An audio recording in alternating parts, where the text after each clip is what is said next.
en mi sendero que me ayuda a caminar. Lámpara es tu palabra, luz en mi sendero que me ayuda a caminar. Aleluya, aleluya, luz en mi sendero que me ayuda a caminar.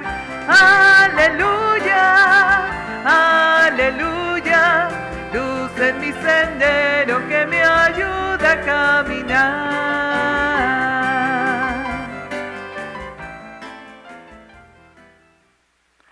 El Señor esté con ustedes. Y con tu espíritu.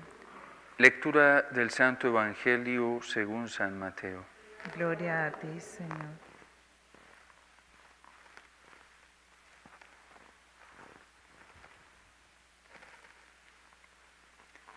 En aquel tiempo subió Jesús a una barca, cruzó a la otra orilla y fue a su ciudad. En esto le presentaron un paralítico acostado en una camilla. Viendo la fe que tenían, dijo al paralítico: «Ánimo, hijo, tus pecados te son perdonados». Algunos de los escribas se dijeron: «Está blasfemando». Jesús, sabiendo lo que pensaba, les dijo: ¿por qué piensan mal en sus corazones? ¿Qué es más fácil decir: tus pecados te son perdonados, o decir: levántate y echa a andar? Pues para que vean que el Hijo del Hombre tiene potestad en la tierra para perdonar pecados, entonces dice al paralítico: ponte en pie, coge tu camilla y vete a tu casa. Se puso en pie y se fue a casa. Al ver esto, la gente quedó sobrecogida y alababa a Dios, que da a los hombres tal potestad. Palabra del Señor. Gloria a ti, Señor.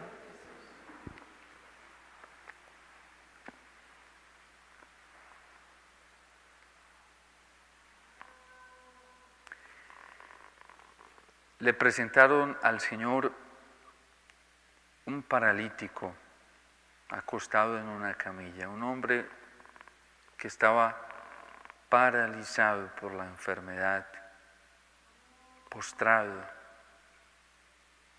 incapaz e impotente, inhábil.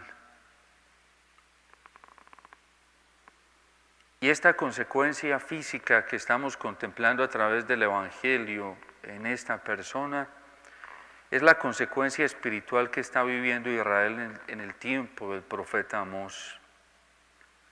Una nación santa, escogida por Dios, consagrada al Señor, bendecida por Dios en muchas ocasiones. Bastaría recordar algunas de las hazañas que hizo David en los planes de conquista para unificar a Israel. De hecho, Dios bendijo tanto a David que le dio el poder para unificar las tribus que estaban dispersas y hacer de las 12 tribus una sola nación, lo que iba a convertirse en el reino de Israel. Llegó a revestirse de tanta gloria que llegó a ser un reino temido por las demás naciones, porque sabían que en ellos recaía una fuerza sobrenatural, la fuerza misma de Dios.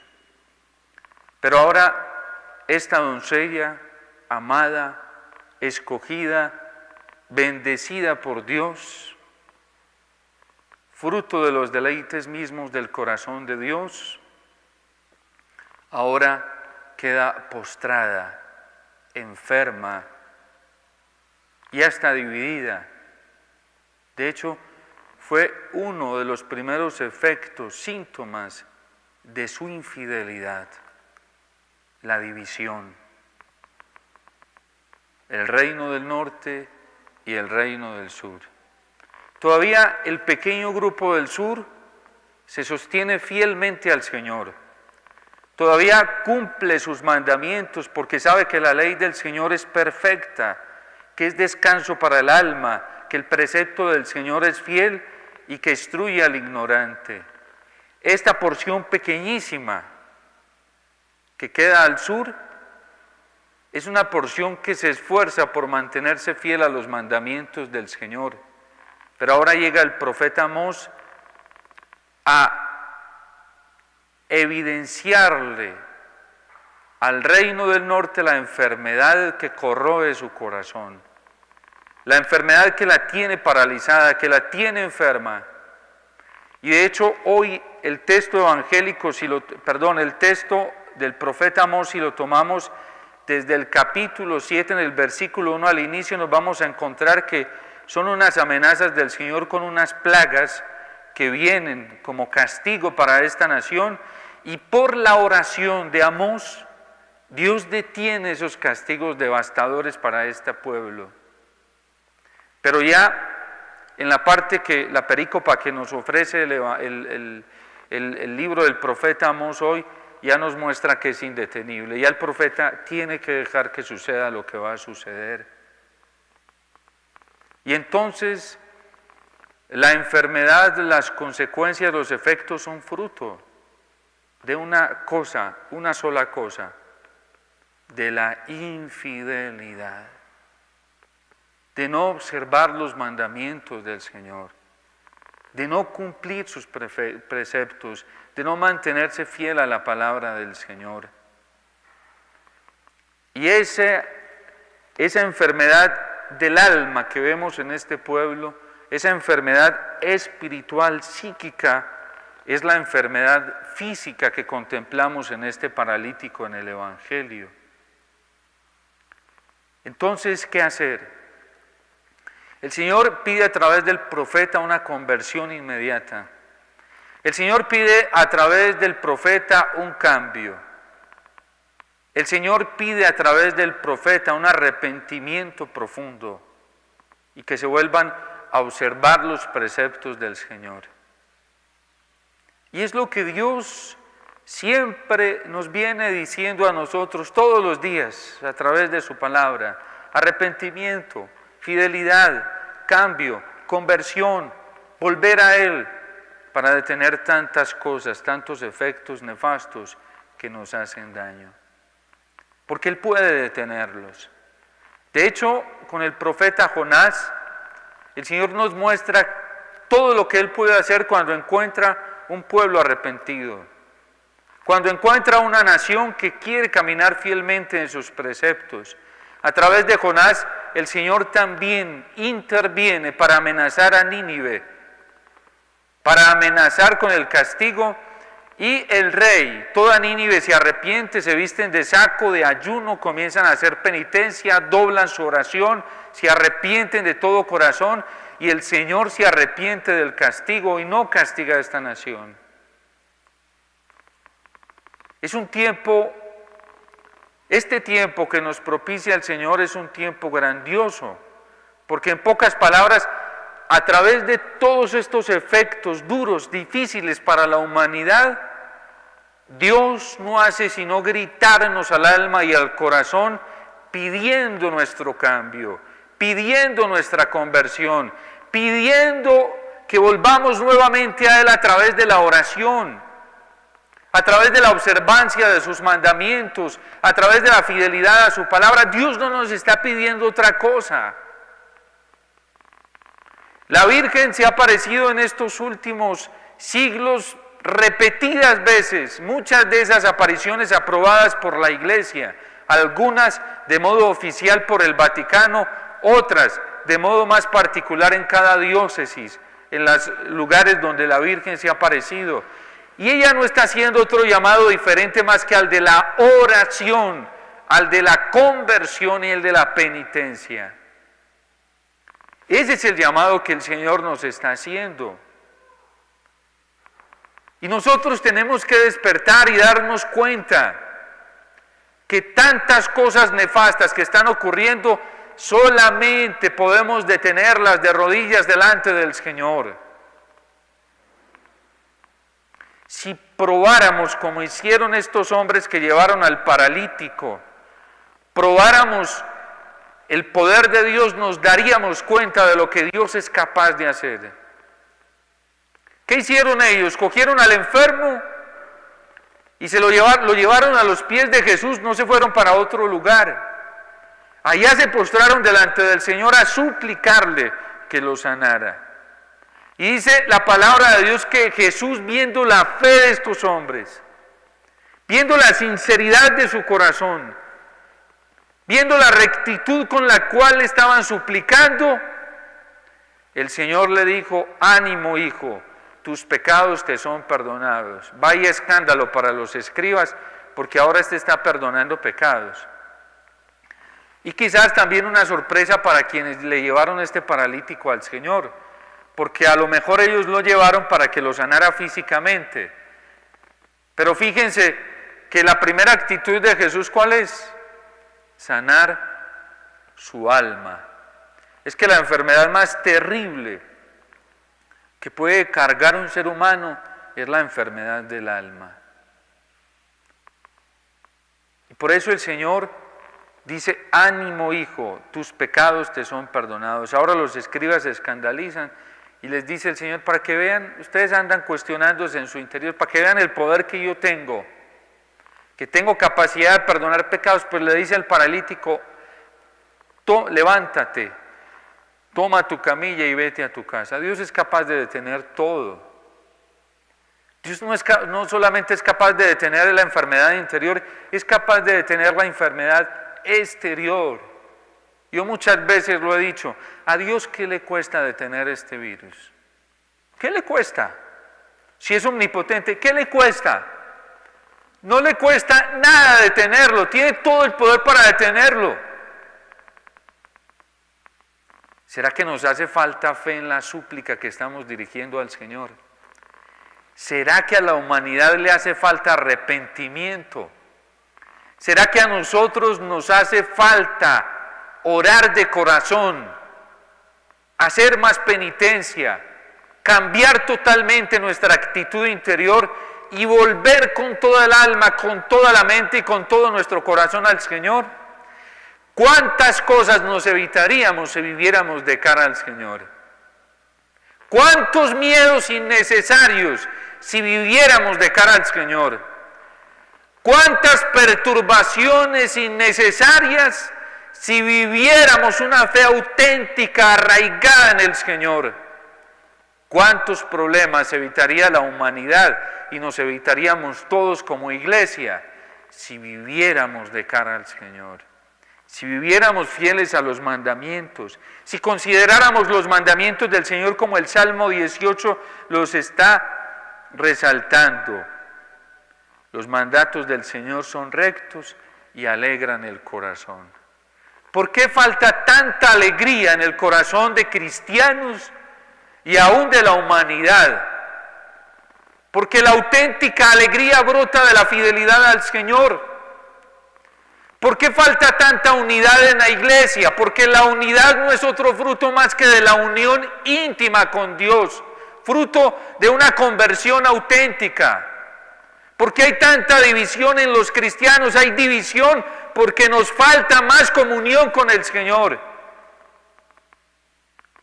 ¿Por qué en vez de alegría, en vez de paz, que son frutos propios de una persona que ora, de una persona que vive el camino de conversión, por qué en vez de los frutos de la paz, del amor, de la alegría, del perdón, del consuelo, de la pureza, por qué en vez de esos frutos vemos otros frutos, aún dentro de la vida cristiana? Vemos los frutos de la carne,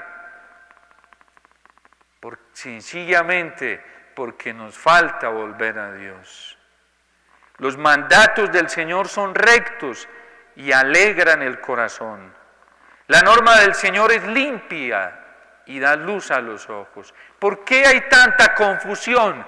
Le estamos pidiendo al Señor en la oración colecta que nos libre del error y que nos lleve a la luz de vivir en el esplendor de su verdad. Pero ¿por qué andamos confundidos?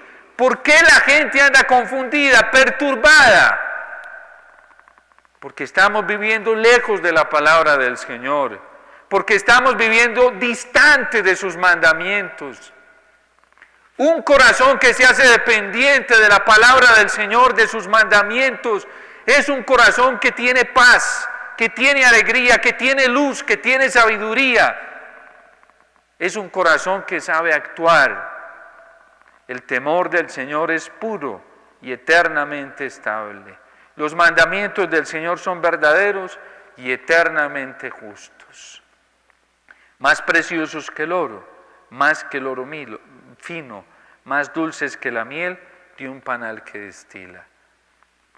Pues acojamos este llamado que el Señor nos está haciendo a través del profeta Amós. Porque el rey se está resistiendo a acogerlo.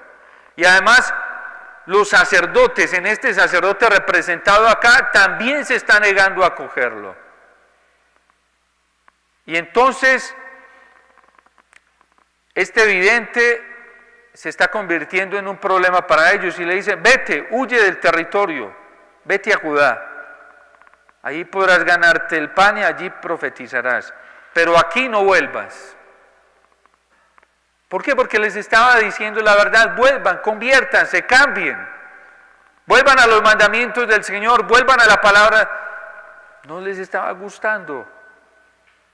Si no vuelven, van a venir desgracias.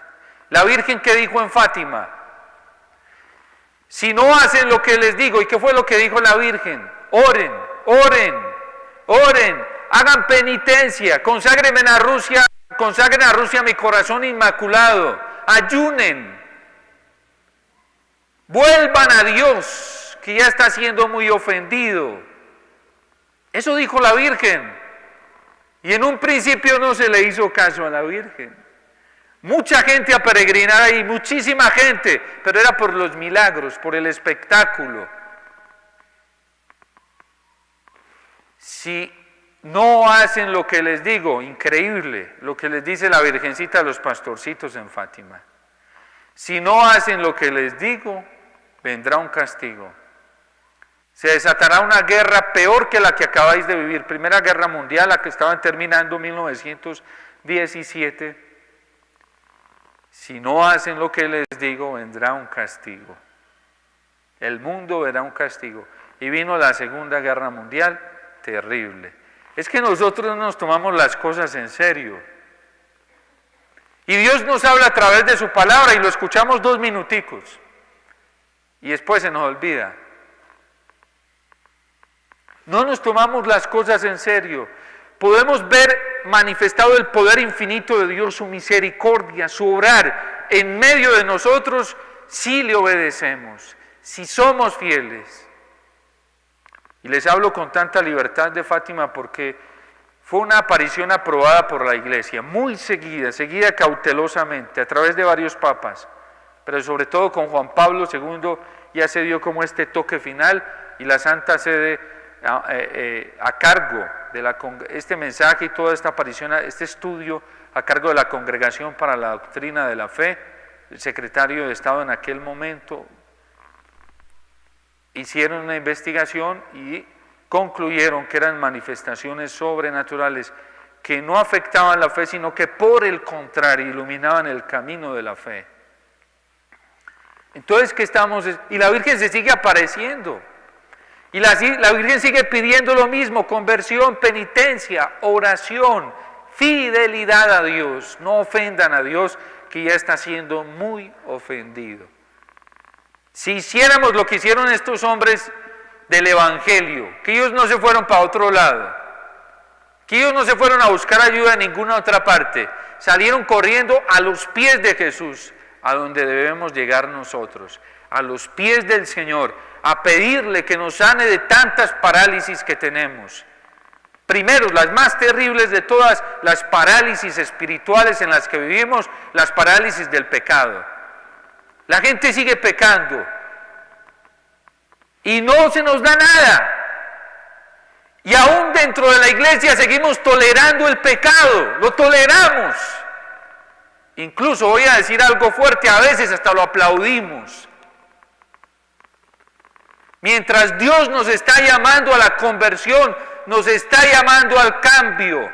Y si nosotros nos convertimos y cambiamos inmediatamente y volvemos a Dios, veremos la paz, veremos el consuelo, veremos el amor manifestado, veremos su misericordia manifestada en nosotros y en la humanidad entera. Veremos cómo se detienen tantas amenazas para nosotros.